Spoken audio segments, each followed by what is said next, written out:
My interest in science brings me back to when I was a child growing up in Central Texas, where I would go outside to my backyard into local parks and go interact with any animal that I would find. I remember I would catch green anoles and watch them expand their little patch on the throat, and I would also watch praying mantises as they moved around their head with very human-like mannerisms.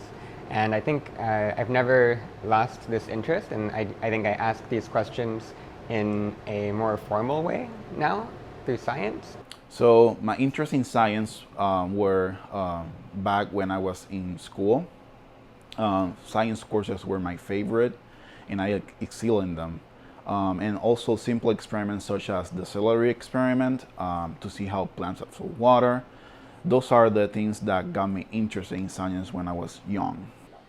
My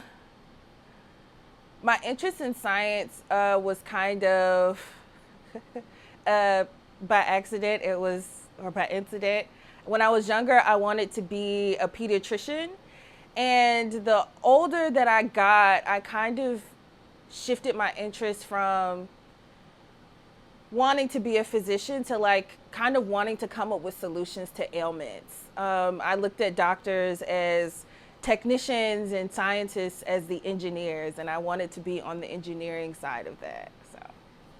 I got interested in science through a program called Native Explorers, and it kind of helps Native American students learn about fields in science like paleontology, which is what we did mostly.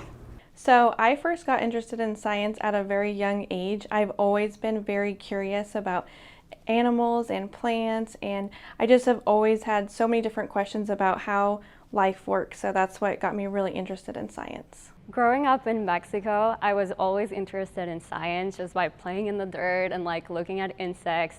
And then when I started school, I loved my life science classes. However, I did not know that I could pursue science as a career.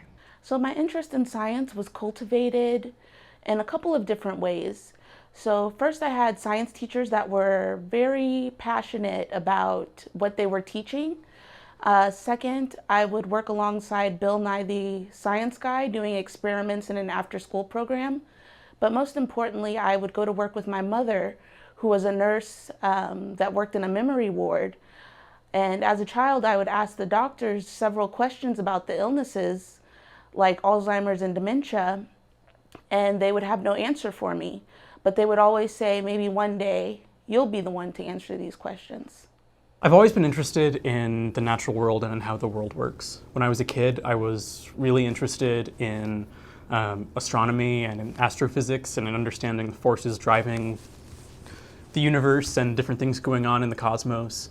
And as I got older and when I started college, I was really interested in math and the way that math could be used to explain phenomena we see in the natural world. When I started college, I shifted gears a little bit. I took a biological anthropology class my first semester of undergrad, and I got really stuck on that. It was really, really interesting to me. So biological anthropology is, broadly speaking, the study of human biology and evolution and diversity.